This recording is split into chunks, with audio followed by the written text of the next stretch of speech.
வைகுண்ட ஏகாதசி சொர்க்க வாசல் திறப்பு அப்படிங்கிறது வைகுண்ட ஏகாதசி இன்னைக்கு பெருமாள் கோவில்களில் நடைபெறும் ரொம்ப முக்கியமான ஒரு நிகழ்வுங்க. இந்த நாளில் நிறைய பெருமாள் கோவில்களில் உள்ள சொர்க்க வாசல் ஆனது திறக்கப்படும். இந்த வாசலை கடந்து செல்வது வைகுண்டத்திற்கு செல்வதை குறிக்கும். மேலுமே இது மார்கழி மாதத்தில் கொண்டாடப்படும். இந்த விழாவில் பெருமாள் சொர்க்க வாசல் வழியாக வீதி உலா வருவாருங்க. பக்தர்கள் அவரை தரிசனம் செய்வாங்க. மேலுமே இது விஷ்ணுவின் பரமத வாசலை திறப்பதன் அடையாளமாக கருதப்படுகிறது. இந்த சொர்க்க வாசல் திறப்பின் ரகசியம் என்ன? மேலுமே இந்த வைகுண்ட ஏகாதசி தினத்தில் முக்கியமாக நீங்கள் செய்ய வேண்டிய விஷயங்கள், தவிர்க்க வேண்டிய முக்கியமான விஷயங்கள், இதை குறித்து தான் நம்ம இந்த பதிவின் மூலமாக தொடர்ந்து பார்க்க போகிறோம். வீடியோ பார்த்திங்கன்னா உங்களுக்கு ரொம்ப யூஸ்ஃபுல்லாக இருக்கும். வீடியோவை ஸ்கிப் பண்ணாமல் முழுமையாக பாருங்கள். வீடியோ பிடிச்சிருந்தா லைக் பண்ணுங்கள், கமெண்ட் பண்ணுங்கள், ஷேர் பண்ணுங்கள். நீங்கள் இன்னும் இனியவள் உற்சாகம் சேனலை சப்ஸ்கிரைப் பண்ணாமல் இருந்தீங்களா சப்ஸ்கிரைப் பண்ணிக்கோங்க. கூடவே இருக்க பெல் பட்டனையுமே ப்ரெஸ் பண்ணிட்டு வாங்க வீடியோக்குள்ளே போகலாம். வைகுண்ட ஏகாதசி மார்கழி மாத வளர்பிறை ஏகாதசி நாளில் இந்த விழாவானது கொண்டாடப்படுங்க. மேலுமே வைகுண்டத்தோட சிறப்பு அப்படின்னு பார்த்தோமா, இந்த நாளில் வைகுண்டத்தின் கதவுகள் திறக்கப்படுவதாக இருக்கு. மேலுமே கோவில்களில் கொண்டாட்டம், ஸ்ரீரங்கம், ரங்கநாதர் கோவில் உள்ளிட்ட அனைத்து பெருமாள் கோவில்களிலுமே இது விமர்சையாக நடைபெறும். பகவான் ஸ்ரீ கிருஷ்ணர் மாதங்களில் நான் மார்கழியாக இருக்கிறேன் என்று சொன்னதுனால மார்கழி மாதம் சிறப்பு வாய்ந்ததாக இருக்குங்க. மேலுமே இந்த நாளில் விரத முறை அப்படின்னு பார்த்தோமா, அதிகாலை சொர்க்கவாசல் தரிசனம் செய்து பகலில் தூங்காமல் இரவு நேரம் முழுவதுமே கண் விழித்து விரதம் மேற்கொள்வது வழக்கம். அதே மாதிரி இந்த வைகுண்ட ஏகாதசியில் இந்த ஒரு விஷயத்தை மட்டும் ஃபாலோ பண்ணுங்கள். எது சரிங்களோ இல்லையோ, உங்களுடைய வீட்டில் லட்சுமி கடாசம் கூடுவது நிச்சயங்க. 30 முக்கோடி தேவர்கள் வழிபட்ட ஒரு நாளாக அந்த ஏகாதசியானது இருக்குது. இந்த நாளில் நம்ம விரதம் இருந்து வழிபட்டாலே வேண்டிய பலன்கள் அனைத்துமே நமக்கு முழுமையாக கிடைக்கும். ஸ்ரீரங்கத்தில் கொண்டாடப்படும் வைகுண்ட ஏகாதசி விழாவை பற்றி ஒரு சிறப்பு வரலாறுமே இருக்குங்க. திருமங்கை ஆழ்வாரோட பக்தியிலும் திருப்பணியிலுமே மகிழ்ச்சி அடைந்த ரங்கநாதர் அவர் முன் தோன்றி என்ன வரம் வேணும் அப்படின்னு கேட்டார். அதற்கு திருமங்கை ஆழ்வார் பார்த்திங்களா, பரமதம் அடைந்த நாளான மார்கழி வளர்பிறை ஏகாதசியை பெருவிழாவாக கொண்டாடப்பட வேணும், நம்மாழ்வாரோட திருவாய் மொழிக்காக திருவிழா நடைபெற அருள் வேணும் அப்படின்னு சொல்லிட்டு வரம் கேட்டாங்க. அதனை ரங்கநாதருமே ஏற்றுக்கொண்டு அருளும் கொடுத்தாரு. அதன்படி தான் ஸ்ரீரங்கத்தில் வைகுண்ட ஏகாதசி விழாவானது நடைபெறுகிறதுங்க. தாங்கள் வைகுண்ட ஏகாதசி நாளில் விரதம் இருந்து வழிபட்டாலே நம்மளோட வாழ்க்கை சிறப்பாக மாறும். மேலுமே விஷ்ணுவை வேண்டி வழிபடும் விரதங்களில் ரொம்ப முதன்மையானதாக இருப்பது தான் ஏகாதசி விரதம். இந்த விரதத்தை கடைபிடிப்பது அஸ்வமேத யாகம் செஞ்ச பலனை நமக்கு கொடுக்கும். மேலுமே காயத்ரிக்கு ஈடான மந்திரம் இல்லை, தாய்க்கு சமமான தெய்வம் இல்லை, கங்கைக்கு ஈடான தீர்த்தம் இல்லை, ஏகாதசிக்கு சமமான விரதம் இல்லை அப்படின்னு இந்த விரதத்தை நம்ம மகிமை பற்றி அக்னி புராணம் கூட எடுத்துரைக்குது. இந்த விரதத்தோட சிறப்பு பற்றி சிவபெருமானே பார்வதி தேவி கிட்ட எடுத்து சொல்றாரு அப்படிங்கிறது புராணங்கள் சொல்லும் தகவலுங்க. மாதம் 2 ஏகாதசி அப்படின்னு 24 ஏகாதசிகள் ஒரு வருடத்தில் வரும் அப்படின்னா கூட ஒவ்வொன்றுக்குமே ஒரு கதை இருக்கு. இதில் மார்கழி வளர்பிறையில் வரக்கூடிய ஏகாதசியான வைகுண்ட ஏகாதசி ரொம்ப ரொம்ப சிறப்பு வாய்ந்ததாக இருக்கு. வைகுண்ட ஏகாதசியை மோட்ச ஏகாதசி அப்படின்னு சொல்லுவாங்க. மேலுமே முன்ன காலத்தில் பார்த்தீங்களா, முரண் என்ற அசுரன் இருந்தான். அவன் தேவர்களையும் முனிவர்களையும் துன்பப்படுத்தினான். அவன் செய்த கொடுமைகளை எல்லாமே தாங்க முடியாத தேவர்கள் கையிலாயம் சென்று சிவபெருமான்கிட்ட சொன்னாங்க. சிவபெருமானும் அவங்கள திருமாலிடம் சென்று முறையிட சொன்னார். அதன்படியே தேவர்களும் முனிவர்களும் பார்க்கடல்ல பள்ளி கொண்டிருக்கும் திருமாலை சந்தித்தாங்க. காக்கும் தெய்வமான அந்த கருணை கடவுள் தேவர்களோடு சேர்ந்து முரணை எதிர்த்து போரிட்டாங்க. போரால களைப்படைந்த திருமால் பத்ரிகாசிரமம் என்ற இடத்துல இருக்கக்கூடிய ஒரு குகையில் பள்ளி கொண்டார். அந்த இடத்திற்கு திருமாலை தேடி வந்த முரண் பள்ளி கொண்டிருந்த திருமாலை கொல்ல நினைத்து உடைவாளை உருகினான். அப்போது திருமாலோட உடல்ல இருந்து ஒரு பெண் தோன்றி முரணை அழைத்தாள். இது நடந்த பின் பார்த்தீங்களா, கண் விழித்த திருமால் அந்த பெண்ணை பாராட்டி அவங்களுக்கு ஏகாதசி அப்படின்னு சொல்லிட்டு பெயரும் இட்டாருங்க. ஏகாதசி அப்படின்னு பெயரிட்டு அந்த பெண் திருமாலிடம் வரம் ஒன்றை கேட்டாள். ஏகாதசி அன்று தங்களை திருமால் நினைத்து நல்ல மனதோட யார் விரதம் இருக்கிறாங்களோ அவங்கள காத்தருள வேணும் அப்படின்னு சொல்லிட்டு வேண்டிக் கொண்டாள் அந்த பெண். அன்று முதல் இந்த விரதமானது மேற்கொள்ளப்பட்டு வருவதாகவும் புராண கதைகளுமே சொல்லப்படுதுங்க. அதனால் நம்மளுமே இந்த ஏகாதசி விரத நாளில் நம்ம விரதம் இருந்து பெருமாளை வழிபட்டாலே நம்மளோட வாழ்க்கை சிறப்பாக மாற ஆரம்பிக்கும்.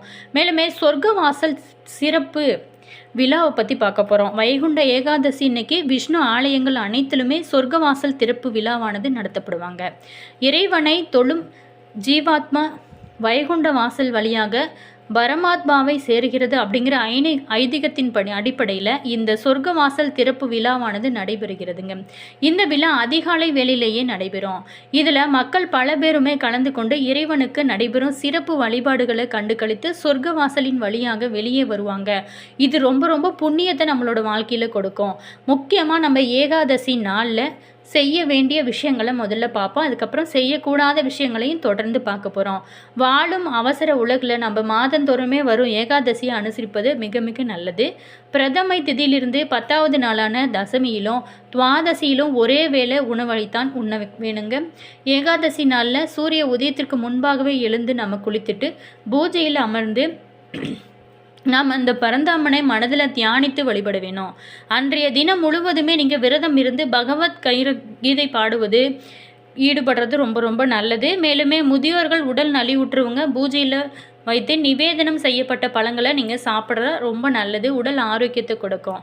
பகலில் பார்த்திங்களா தூங்காமல் இருந்து அன்றைக்கு உரிய வேலைகளை நீங்கள் கரிசனத்தோடு செய்து முடிக்க வேணும். இரவில் விழித்து பகவானின் புகழ் பாடும் பக்தி பாடல்கள் மற்றும் பாசுரங்களை பாடிக்கொண்டு இறை சிந்தனையிலேயே எனி டைம் இருக்க வேணும். கண் விழித்து இருந்து பகவானின் நாமத்தை சொல்லும் பாடல்கள் பஜனைகள் செய்து ஆன்மீக கதைகளை படித்து கொண்டோ பாராயணம் செய்து கொண்டோ மனதை ஒருங்கிணைக்க வேணும். அதே மாதிரி அன்றைய நாளில் முக்கியமாக நம்ம செய்யக்கூடாத விஷயங்கள் நிறைய இருக்குது. இரவில் கண் விழித்திருக்க வேணும் அப்படிங்கிறதுக்காக நிறைய விஷயங்கள் தாயமாடுவாங்க. அதற்கு பேசாமல் தூங்கி விடுவதே நல்லது. ஏன் அப்படின்னா எந்த வீட்டில் தாய சத்தம் கேட்கிறதோ அந்த வீட்டில் லட்சுமி தேவி குடியிருக்க மாட்டா. அதே போல் தாங்க பரமத விளையாட்டு ஆடும் வழக்கம் இருக்குது. இதையுமே செய்யக்கூடாது. ஏகாதசி இன்னைக்கு உணவு அளிக்கவும் கூடாது, அந்த உணவை ஏற்கவும் கூடாது அப்படிங்கிறது சாஸ்திர நியதி. ஏகாதசி நாளில் விரதம் இருப்பது நம்மை படைத்த இறைவனுக்கு நன்றி செலுத்தும் ஒரு அற்புதமான விரதம் தாங்க இந்த விரதம். மேலுமே மனதன் தூய்மை அடைந்தாலே இனிமையான வாழ்க்கை நமக்கு இயல்பாகவே அமைந்துவிடும். மனம் வாக்கு செயல் மூன்றையும் ஒரே நிலையில் நிறுத்துவது தான் ஏகாதசியோட முக்கியமான ஒரு நோக்கமாக இருந்து வருது. ஏகாதசி விரதத்திற்கு பாவத்தை போக்கும் சக்தியுமே இருக்குங்க. அஸ்வமேத யாகம் செஞ்ச பலனை ஏகாதசி விரதத்தால் பெற முடியும். 30 முக்கோடி தேவர்களுமே அனுசரிக்கும் விரதம் இது அப்படின்னு பரமேஸ்வரனே சொல்லியிருப்பதை புராணங்கள் சொல்லிடுது. ஏகாதசி விரதம் இருப்பவங்க முதல் நாளான தசமி இன்னைக்கே ஒரு பொழுது உணவு உண்ண வேண்டுங்க. ஏகாதசி நாளில் உண்ணாமலும் உறங்காமலும் விரதம் இருக்கிறது ரொம்ப ரொம்ப நல்லது. அன்னைக்கு பார்த்தீங்களா துளசி இலை பறிக்கக்கூடாது. பூஜைக்குரிய துளசியை முதல் நாளே நீங்கள் பறித்து விட வேணும். மறுநாள் துவாதசி இன்னைக்கு சூரிய உதயத்திற்கு முன்னாடியே நீங்கள் நீராடி துளசி தீர்த்தம் அருந்துறது ரொம்ப ரொம்ப நல்லது. உங்களோட உடல் ஆரோக்கியத்துக்குமே ரொம்ப சிறந்தது. மறுநாள் துவாதசி இன்னைக்கு சூரிய உதயத்திற்கு நீராடி நீங்கள் துளசி தீர்த்தம் குடிக்கிறது ரொம்ப ரொம்ப நல்லது. மேலுமே பாரணை என்னும் பல வகை காய்கறிகளுடன் கூடிய உணவை சாப்பிடுங்க. அகத்திக்கீரை, நெல்லிக்காய், சுண்டைக்காய் உணவில் இடம்பெறது ரொம்ப ரொம்ப முக்கியங்க.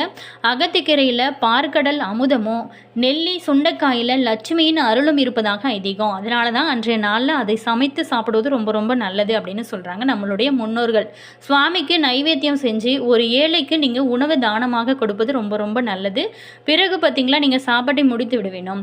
சூரிய உதயத்திற்குள்ளே சாப்பிடுவது ரொம்ப ரொம்ப நல்லது. அன்று பகல் முழுவதுமே உறங்காமல் நாராயண நாமத்தை ஜெபித்தபடி இருக்கிறது நல்லது. மேலுமே வைகுண்ட ஏகாதசி விரதம் இருப்பவங்க பாவம் அனைத்துமே நீங்க பெற்று வைகுண்டம் செல்லும் பாக்கியமானது பெறுவாங்க அப்படின்னு சொல்லுவாங்க. மேலுமே ஏகாதசிக்குரிய தலம் நாகை மாவட்டம் மயிலாடுதுறைக்கு அருகில் இருக்கக்கூடிய திரு இந்தலூர் பரிமள ரங்கநாதர் கோவில் ஏகாதசி விரதத்திற்கு பெயர் பெற்றது அப்படின்னு கூட சொல்லலாம். இந்த தலம் ஏகாதசி விரதத்திற்கு உரிய ஒரு தலம் அப்படிங்கிறதுனால ஏகாதசி விரதம் இருக்க நினைக்கிறவங்க இந்த தலம் வழிபட்டு சென்று விரதத்தை நீங்கள் ஆரம்பிப்பது ரொம்ப ரொம்ப நல்லது. பெருமாளின் 108 திவ்ய தேசங்களில் இதுவும் ஒன்று. அது மட்டும் இல்லாமல் வைகுண்டம் நல்லவர்களோட காலடி பட்டவுடன் திறந்து கொள்ளும். ஏகாதசி திதியில் முழுமையாக திறந்திருக்கும். அதற்காக வைகுண்டத்திற்குள்ளே எல்லாருமே புகுந்து விட முடியாதுங்க. ஏகாதசி திதி இன்னைக்கு உயிர் நீட்பவர்களும் கூட அவரவர் பாவ புண்ணிய பலன்களை அனுபவித்து தீர வேணும். கிராமங்களில் மக்கள் இன்றுமே வைகுண்ட ஏகாதசி இன்று இறந்தவங்களுக்கு மறுபிறவி இல்லை, இவர் பெருமாளின் பாதத்தில் போய் சேர்ந்து விடுவார் அப்படின்னு கூட சொல்லப்படுது என்பதற்கு வேறு காரணம் இருக்குது. வாழ்நாள் முழுவதுமே இறை பக்தியுடனும் தர்ம சிந்தனையுடனும் இனிய குணத்தோடனும் இருப்பவங்களே ஏகாதசி இன்னைக்கு மரணம் அடைவாங்க அப்படின்னு சொல்றதுனால இவர் சொர்க்கத்திற்குள்ள செல்வது உறுதி அப்படிங்கிறது உறுதியாகவும் சொல்லப்படுது. என்ன நேயர்களே, இந்த ஏகாதசி விரதம் நம்ம எப்படி மேற்கொள்ள விதம் இதனால் கிடைக்கும் நன்மைகள் என்ன அப்படிங்கிறத பார்த்தோம். வீடியோ உங்களுக்கு பிடிச்சிருக்குன்னு நினைக்கிறேன். வீடியோ பிடிச்சிருந்தா லைக் பண்ணுங்கள், கமெண்ட் பண்ணுங்கள், ஷேர் பண்ணுங்கள். நீங்கள் இன்னும் இனியவள் உற்சாகம் சேனலை சப்ஸ்கிரைப் பண்ணாமல் இருந்தீங்களா சப்ஸ்கிரைப் பண்ணிக்கோங்க. கூடவே இருக்க பெல் பட்டனையுமே ப்ரெஸ் பண்ணிக்கோங்க. அப்போ தான் நாங்கள் போடுற ஒவ்வொரு வீடியோஸுமே உடனுக்குடன் நோட்டிஃபிகேஷனாக வந்து சென்றடையும். உங்களோட கருத்து என்ன அப்படிங்கிறத மறக்காமல் கமெண்ட் பாக்ஸ் செக்ஷனில் சொல்லுங்கள். அதே மாதிரி உங்களுக்கு ஜோதிட ரீதியாக ஏதாவது சந்தேகங்கள் இருந்துச்சு அப்படின்னு நினச்சிங்களா, இந்த வீடியோவுக்கும் கீழே டிஸ்கிரிப்ஷனில் ஸ்ரீ வராகி அம்மன் வாட்ஸ்அப் நம்பர் கொடுத்துருக்கோம். அந்த ஜோதிடருக்கு நீங்கள் கால் பண்ணி பேசுனீங்க அப்படின்னா உங்களுடைய பிரச்சனைகளுக்கு நல்ல ஒரு தீர்வு கிடைக்கும். அதே மாதிரி இந்த ஏகாதசி நாளில் நீங்கள் என்னென்ன விஷயங்கள்லாம் செய்வீங்க அப்படிங்கிறத மறக்காமல் கமெண்ட் பாக்ஸ் செக்ஷனில் சொல்லுங்கள். உங்களுக்கு ஜோதிட ரீதியாக ஏதாவது சந்தேகங்கள் இருந்துச்சுன்னா டிஸ்கிரிப்ஷனில் ஜோதிடரோட நம்பர் கொடுத்துருக்குறோம். அதே மாதிரி உங்களுக்கு திருப்பதி ஏழுமலையான் பிடிக்கும் அப்படின்னா ஓம் நமச்சிவாய அப்படிங்கிற மந்திரத்தை மறக்காமல் கமெண்ட் பாக்ஸ் செக்ஷனில் பதிவு பண்ணுங்கள். All viewers, thank you.